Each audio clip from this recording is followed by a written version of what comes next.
Students, आज हम लोग पढ़ेंगे आपकी मेन बुक फ्लेमिंगो का लेसन 3 डीप वाटर का पार्ट 2। पार्ट 2 पढ़ने से पहले हम पार्ट 1 का थोड़ा रिवीजन कर लेते हैं। पार्ट 1 में हमने ये जाना कि इस लेसन के राइटर वही इस लेसन के नैरेटर भी हैं, विलियम डगलस। उन्होंने अपने जीवन की एक इंसिडेंट को इसमें नैरेट किया है और इंसिडेंट क्या है वो बताते हैं कि सिंस द एज ऑफ 3 और 4 when the author was with his father, जब वो 3 या 4 साल के थे और अपने पिता के साथ थे, ऑथर यानी राइटर, और जो राइटर हैं विलियम डगलस वो ही इस स्टोरी के इस लेसन के राइटर हैं। He was swept and buried in water by the waves। तो उस समय वो समुद्र के पास में अपने फादर के साथ गए और जो समुद्र की वेव्स थी, लहरें थी, वो उनको बहा ले गई और वो उनमें बरी यानी वो जो लहरें थी उन्होंने उनको कवर कर लिया। तो जो डीप वाटर है, पानी से डरने का एक कारण तो उनका ये था। फिर उन्होंने सेकंड इंसिडेंट को नैरेट किया है। ये बताया एट द एज ऑफ 10 और 11 when he joined swimming class at YMCA। 10 या 11 साल के रहे होंगे तो उन्होंने YMCA में स्विमिंग क्लास ज्वाइन की। तभी क्या हुआ, a big boy picked him up and through him in the pool. वहाँ पर जब वो धीरे धीरे अपना पानी से डर को दूर कर रहे थे, तभी एक दिन एक बड़ा लड़का जो कि बड़ा एग्रेसिव था नेचर में और जिसकी एज लगभग 18 ईयर्स के करीब थी, उसने उनको पकड़ा और पूल यानी स्विमिंग पूल में उनको फेंक दिया।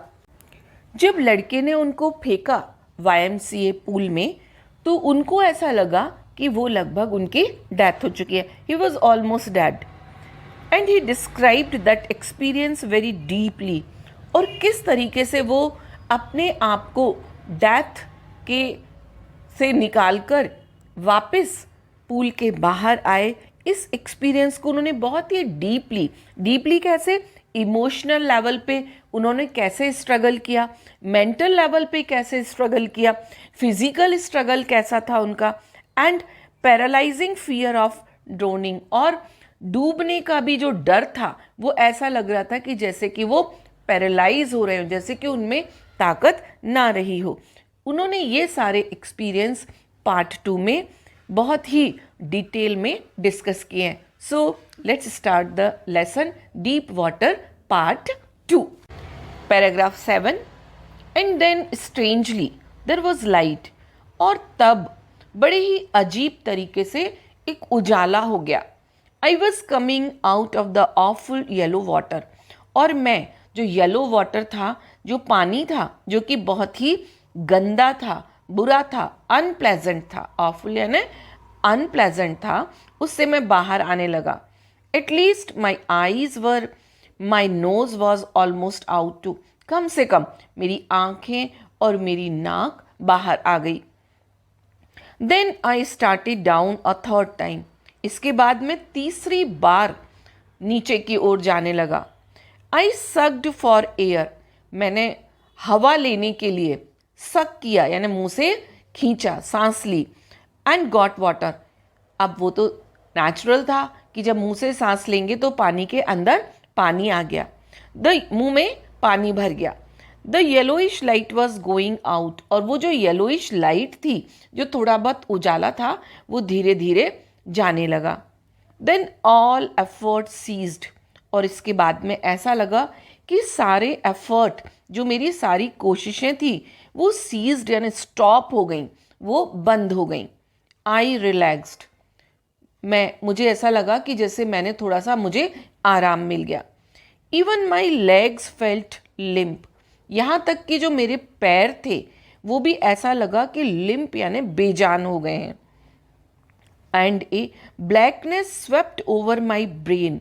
और मुझे ऐसा लगा कि मेरे ब्रेन यानी मेरे मस्तिष्क पर एक कालापन, एक अंधेरापन छा गया। ये जो डर था डीप वाटर का, यहाँ पर उसका साइकोलॉजिकल और फिजिकल क्या इम्पैक्ट पड़ रहा था, ये नैरेटर, ऑथर नैरेट कर रहे हैं। It wiped out fear.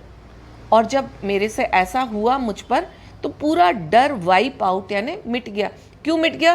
क्योंकि अब वो उनकी जो लेग्स थी वो बेजान हो गई थी, ब्रेन भी इनएक्टिव हो गया था, तो जो उनको डर का एहसास था वो कम हो गया। It wiped out terror. और ऐसा होने से जो मेरे अंदर डर था वो भी वाइप आउट, वो भी खत्म हो गया, मिट गया। There was no more panic. अब मुझे कोई पैनिक नहीं था, कोई डर नहीं था। इसका कारण क्या था? क्योंकि जो मेरा शरीर था वो इनएक्टिव होता जा रहा था और जो मेरा ब्रेन था उसकी भी एक्टिविटी कम होती जा रही थी। It was quiet and peaceful. ऐसा लग रहा था कि अब क्वाइटनेस है, अब सब तरफ शांति है, सन्नाटा है। Nothing to be afraid of. अब डरने का कोई रीज़न नहीं था। This is nice to be drowsy.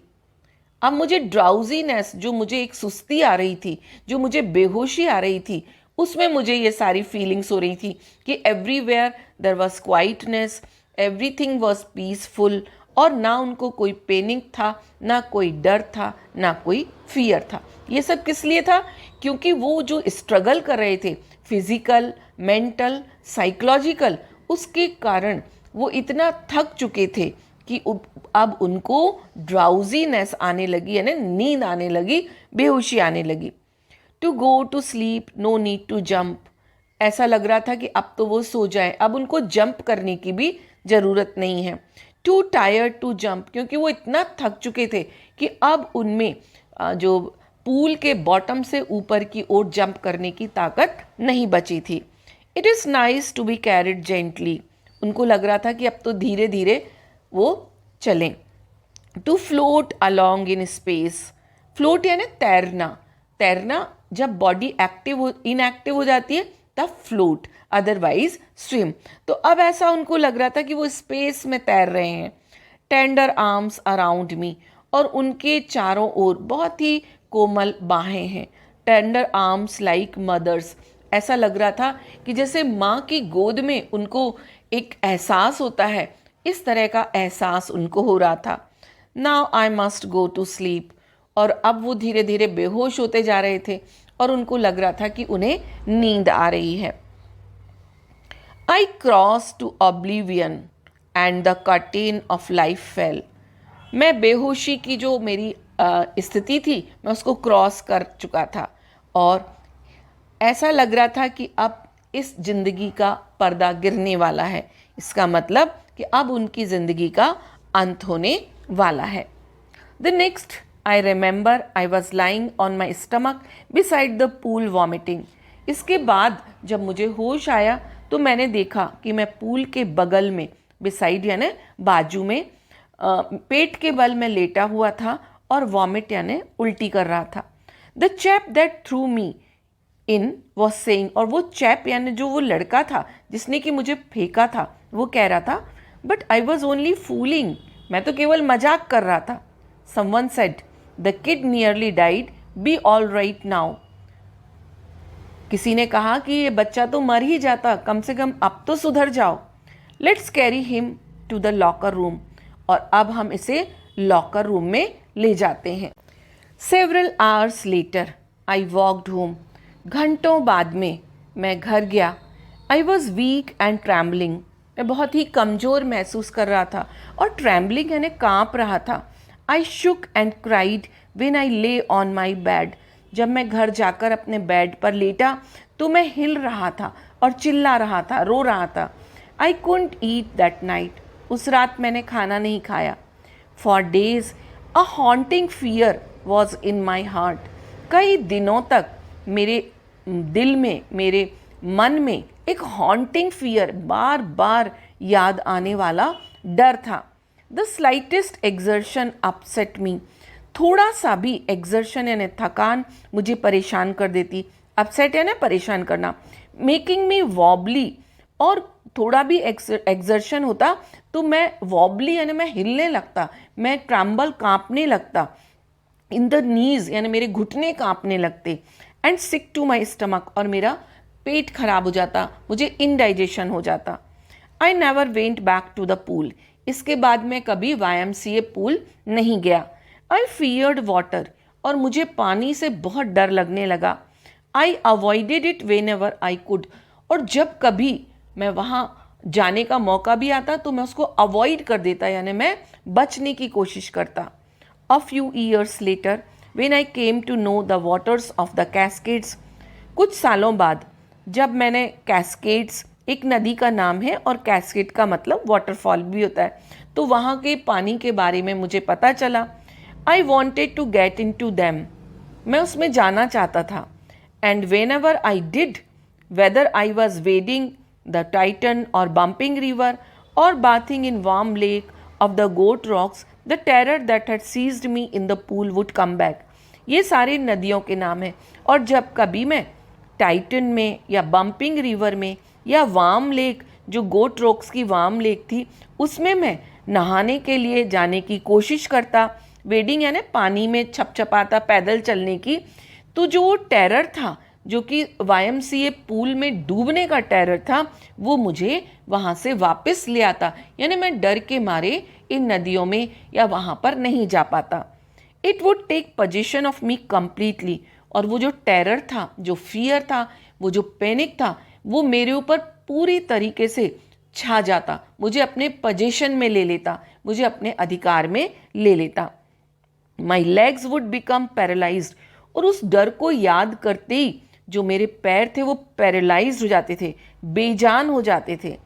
I see horror would grab my heart, और जो डर था वो कैसा था, आई सी यानी चिलिंग, एकदम बॉडी को ठंडा कर देने वाला। हार्ट, जो डर था वो मेरे हार्ट को, मेरे दिल को अपनी पकड़ में ले लेता, यानी मैं दिल और दिमाग और शरीर से एकदम बेजान हो जाता। कब? जबकि मैं YMCA पूल की घटना को याद करता और पानी में जाता। This handicap stayed with me as the years rolled by, ये जो हैंडीकैप यानी जो बाधा थी, ये रुकावट थी, ये जैसे जैसे साल गुजरते गए ये डर मेरे साथ में रहा। In canoes on Maine lakes fishing for landlocked salmon, और जब मैं लैंडलॉक, जो सैल्मन यानी ये एक तरह की फ़िश है, उसकी फ़िशिंग करने को भी जाता, तब भी ये डर मेरे अंदर रहता। बास फिशिंग इन न्यू हैम्पशायर, चाहे न्यू हैम्पशायर में जो बास फिश होती है उसकी फ़िशिंग हो, फ़िशिंग यानी मछली पकड़ना। Trout fishing on Deschutes and Metolius in Oregon, या फिर ऑरेगन में डेस्चूट्स और मेटोलियस रिवर में जो ट्राउट एक टाइप की फ़िश होती है, चाहे उसकी मछली पकड़ने का फ़िशिंग का हो। Fishing for salmon on the Columbia at Bumping Lake in Cascades, और चाहे कोलंबिया एक जगह का नाम है, वहाँ पर सैल्मन फिश की फिशिंग के लिए जाएं, या फिर कैस्केड्स में बम्पिंग लेक, वहाँ पर फिशिंग के लिए जाते। जहाँ कहीं भी, wherever I went the haunting fear of the water followed me, writer कहते हैं कि जहाँ कहीं भी वो जाते तो वही पानी का डर, डूबने वाला डर उनको हॉन्ट करता, उनको बार बार डराता। It ruined my fishing trips, और ये जो डर, इट यानी ये जो फियर है, ये जो टेरर था, ये उनकी फिशिंग ट्रिप्स को, यानी जो मछली पकड़ने का जो उनका ट्रिप होती थी, उसको पूरी तरीके से ruined यानी बर्बाद कर देता था। Deprived me of the Joy of canoeing, boating and swimming, और ये डर यानी जो उन्होंने उनको एक्सपीरियंस किया, उन्होंने उस डर को किस तरह से वो स्विमिंग पूल में डूबने से बचे, ये डर उनको कैनोइंग यानी जो स्मॉल बोट्स की बोटिंग करना या स्विमिंग करना या और भी बोटिंग करने के जो जॉय यानी खुशी से डिप्राइव यानी वंचित कर देता था। I used every way I knew to overcome this fear. अब नैरेटर, राइटर या ऑथर कहते हैं कि उन्होंने हर वो तरीका अपनाया, वे यानी तरीका अपनाया, जिससे कि वो इस डर से ओवरकम यानी बाहर आ जाएं, इस डर से जीत जाएं, इस डर से उबर कर आ जाएं। But it held me firmly in its grip, लेकिन इट यानी इस फियर ने, इस टेरर ने, कौन सा टेरर, जो उन्होंने एक बार जब वो YMCA पूल में थे तो डूबते समय उनको एहसास हुआ, उस डर ने उनको फर्मली यानी बहुत ही टाइटली, बहुत ही दृढ़तापूर्वक अपनी ग्रिप में ले लिया, अपनी गिरफ्त में ले लिया। Finally 1 October I decided to get an instructor and learn to swim. आखिरकार इस डर से बाहर निकलने के लिए मैंने अक्टूबर में, जो अक्टूबर का मंथ था, मैंने स्विमिंग को सीखने के लिए एक इंस्ट्रक्टर रखा, यानी एक कोच रखा। I went to a pool and practiced 5 days a week, an hour each day. मैं एक पूल में यानी स्विमिंग पूल में गया और जहाँ पर मैं 5 दिन प्रैक्टिस करता स्विमिंग की और हर दिन 1 घंटे स्विमिंग करता। The instructor put a belt around me. जो कोच था उसने मेरे चारों तरफ एक बेल्ट बांध दिया। A rope attached to the belt went through a pulley that ran on an overhead cable. और एक जो रोप थी, एक रस्सी थी, वो बेल्ट से बंधी हुई थी और वो जो रस्सी थी वो एक पुली का मतलब होता है जैसे कि एक घिरनी टाइप की, जैसे कुएं में पानी खींचते समय एक घिरनी लगी रहती है और रस्सी उस पर चलती है, तो ठीक इसी तरह से वो रस्सी भी एक पुली पर डली हुई थी। That ran on an overhead cable, और वो मेरे सिर के ऊपर एक केबल डली हुई थी, उस केबल से वो रस्सी खींचती थी। He held on to the end of the rope and we went back and forth. जो ही किसके लिए आया है? इंस्ट्रक्टर के लिए, जो मुझे स्विमिंग सिखाता था। उस कोच ने क्या किया, उसने जो रस्सी का किनारा था वो पकड़ लिया और we went back and forth. इस तरीके से हम आगे और पीछे, बैक यानी पीछे और फोर्थ यानी आगे, इस तरह से होते रहते थे। Back and fourth across the pool, और स्विमिंग पूल में आगे पीछे यानी वो रस्सी से, बेल्ट उनके रस्सी से बंधी थी, रस्सी एक पुली पर सरकती थी और वो उस रस्सी के सहारे अपने आप को सुरक्षित रखते हुए आगे पीछे पानी में तैरते थे। Hour after hour, day after day, week after week, इस तरीके से मैंने घंटों, कई दिन और सप्ताह के बाद कई सप्ताह तक ये प्रैक्टिस की। On each trip across the pool a bit of the panic seized me. हर ट्रिप में जब भी मैं ऐसा करता तो मुझको थोड़ा सा पैनिक यानी फियर, मुझको डर लगता, टेरर लगता। Each time the instructor relaxed his hold on the rope and I went under. और जब मुझे ऐसा लगता तो जो इंस्ट्रक्टर था, वो कोच था, वो जो रोप थी उसको रिलैक्स करता और मैं पानी के अंदर चला जाता। Some of the old terror return and my legs froze. ऐसा करने पर जब वो रस्सी को छोड़ता और मैं पानी में नीचे जाता, आप ऐसा समझ सकते हैं जैसे कुएं में बाल्टी का जाना। तो ऐसा करते समय वो जो मेरी लेग्स थी वो एकदम डर के मारे जड़ हो जाती, यानी ठंडी पड़ जाती, और वो मेरा पुराना डर लौट आता। It was 3 months before the tension began to slack. और लगभग 3 महीने बाद ये जो मेरा टेंशन था ये स्लैक होने लगा, कम होने लगा। Then he taught me to put my face under water. तब उसने मुझे, ही कौन है? Coach, instructor. उसने अब मुझे सिखाया कि कैसे मैं पानी के अंदर अपना मुंह कर सकता हूँ। एंड एक्सेल यानी सांस छोड़ना। And to raise my nose and inhale, और इसके बाद पानी से मैं अपनी नाक बाहर निकालूं और इनहेल करूं। इनहेल यानी सांस लेना। I repeated the exercise hundreds of time.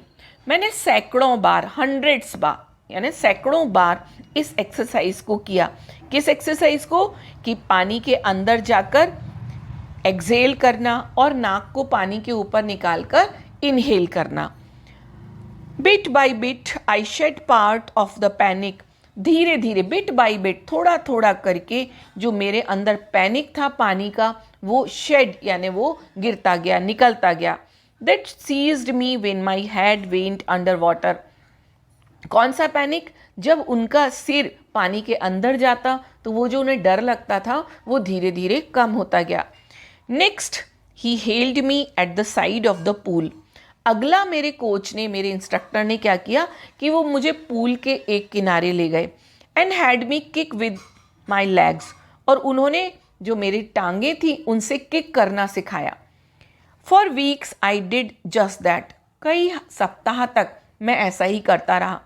Eight first my legs refuse to work, सबसे पहले तो जो मेरी लेग्स थी, क्योंकि वो पानी में जैसे ही उनको डर लगता था तो उनके सबसे पहले जो पैर थे वो एकदम बेजान हो जाते थे। तो सबसे पहले तो जो उनकी लेग्स थी उन्होंने किक नहीं कर पाता था, बट दे ग्रेजुअली रिलैक्स्ड, लेकिन धीरे धीरे जो उनकी लेग्स थी वो रिलैक्स हो गई।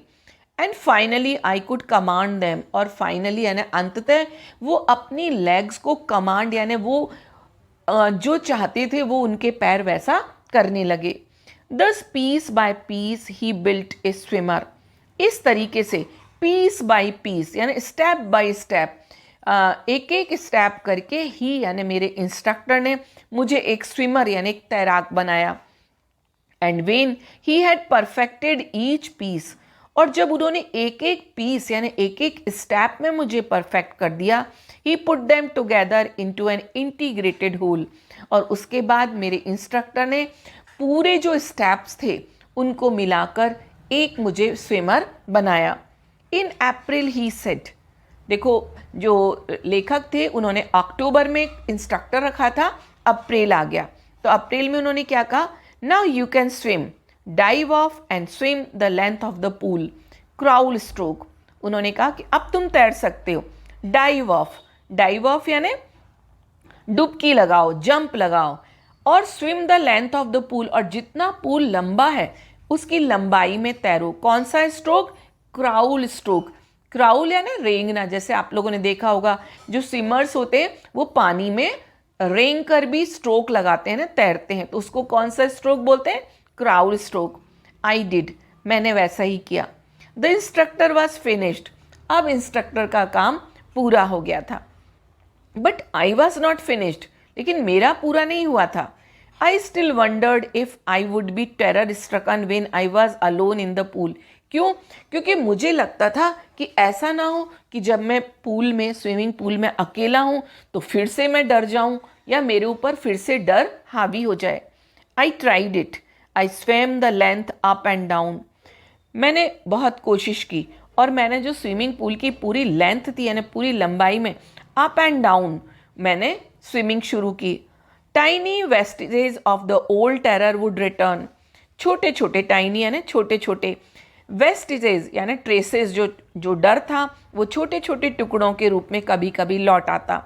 But now I could frown and से टू दैट टेरर, लेकिन अब मैं उस टेरर पर भी गुस्सा करता और कहता, ट्राई टू स्केयर मी, मुझसे बचो। Well here is to you, look I am off, I will go to another length of the pool. ये देखो, वो डर से कहते कि ये देखो अब मैं दोबारा से, यानी मैंने एक बार पूल को पूरा स्विम करके पार कर लिया, अब मैं दोबारा से जा सकता हूँ, तुम मेरे से दूर जाओ। दिस वेंट ऑन अंटिल जुलाई, और ऐसा कब तक चला, जुलाई यानी अक्टूबर से जुलाई तक। But I was still not satisfied, लेकिन अभी भी मैं अपनी स्विमिंग से संतुष्ट नहीं था, सेटिस्फाई नहीं था। आई was not sure that all the terror had left, मैं इस बात पर मुझे यकीन नहीं था कि जो मेरे अंदर का डर है वो पूरा निकल गया है। So I went to Lake Wentworth in New Hampshire, ये देखने के लिए कि मेरे अंदर का जो डर था वो पूरी तरह से गया कि नहीं गया, मैं लेक वेंटफोर्थ जो कि न्यू हैम्पशायर में है वहाँ गया।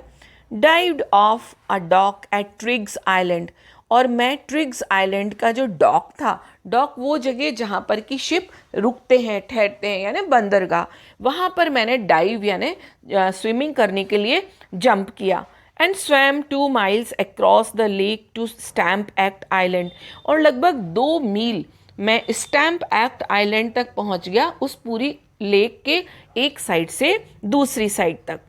आई स्वैम द क्राउल, मैंने कौन कौन से स्ट्रोक लगाए, स्ट्रोक यानी जो तैराकी की जो खास स्ट्रोक रहते हैं, तो क्राउल वाला, ब्रेस्ट स्ट्रोक होता है आधा बैठकर तैरना, साइड स्ट्रोक यानी करवट लेकर तैरना, एंड बैक स्ट्रोक उल्टे लेट कर तैरना, सीधा लेट कर तैरना। इस तरह से मैंने तरह तरह के स्ट्रोक से मैं तैरा।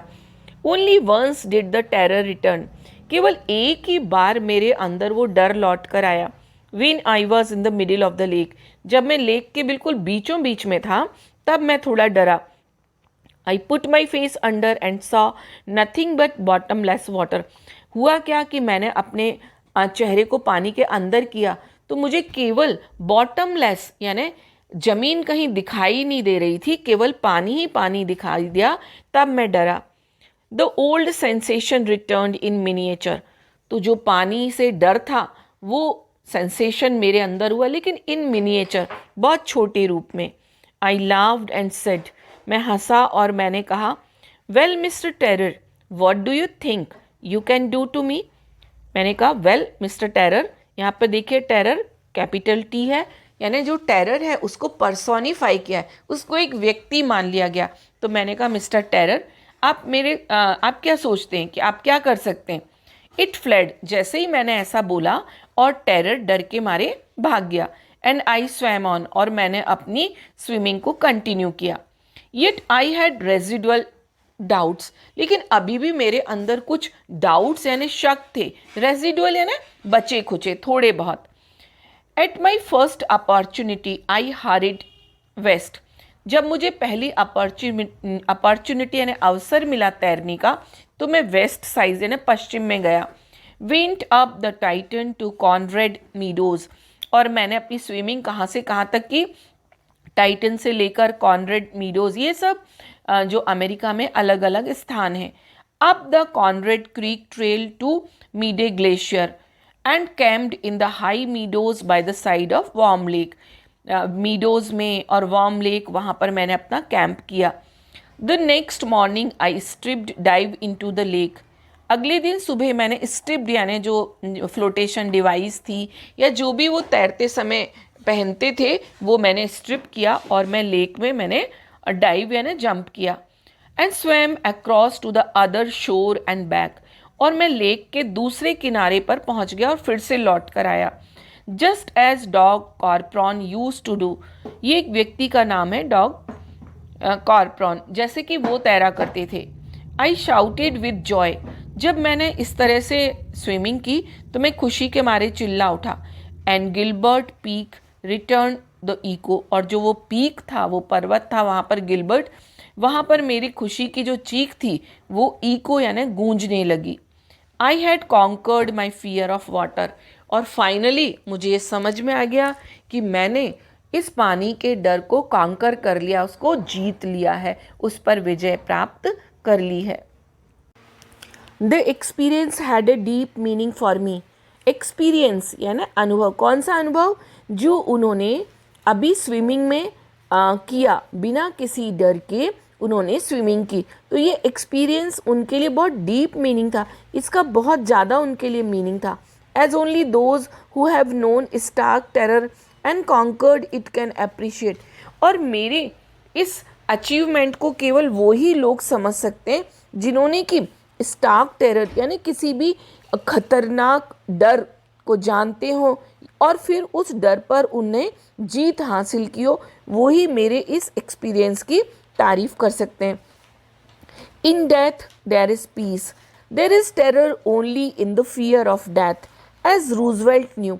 रूजवेल्ट जो कि यूएसए के प्रेसिडेंट थे और जो राइटर हैं उनके फ्रेंड भी रहे, तो राइटर कहते हैं कि जैसे कि रूजवेल्ट कहते हैं कि जो डेथ है वो कैसी होती है, पीसफुल होती है, यानी डेथ के बाद कोई भी तकलीफ नहीं होती है। लेकिन जो डर है वो किसका डर, कि डेथ हो जाएगी, डेथ हो जाएगी, ये जो मृत्यु का डर है ये फियरफुल होता है, ये डराता है। और रूजवेल्ट ने क्या कहा, all we have to fear is fear itself, हम लोग जो डरते हैं वो मौत के डर से डरते हैं। Because I had experience both the sensation of dying and the terror that fear of it can produce, क्योंकि मैं अब दोनों चीज़ महसूस कर चुका था। जब मैं वायम से पूल में मैं डूबने वाला था तो मुझे वो मरने का सेंसेशन भी मेरे अंदर था, और जब मैं उससे बच गया तो वो जो डर था, कि जो मेरे को मरने का डर था, उस डर को भी मैंने महसूस किया। The will to live somehow grew in intensity. लेकिन अब मेरे अंदर जिंदा रहने की जो विल है, इच्छा है, वो इंटेंसली, यानी अब वो इच्छा तीव्र हो गई। At last I felt released. और आखिरकार अब मैं रिलीज्ड, यानी अब मुझे लग रहा है कि मैं उस डर से रिलीज हो गया हूँ, फ्री हो गया हूँ। Free to walk the trails. और अब मैं बड़ी बड़ी जो मेरे स्विमिंग करने के अचीवमेंट हैं उनको मैं कर सकता हूँ। और क्लाइम द पीक्स, अब मैं पहाड़ों की चोटियों पर चढ़ सकता हूँ, क्योंकि अब मेरे अंदर से डर निकल गया। And to brush aside fear, ऐसा क्यों कर सकता हूँ मैं? क्योंकि अब मैंने डर को ब्रश असाइड, यानी दूर भगा दिया है।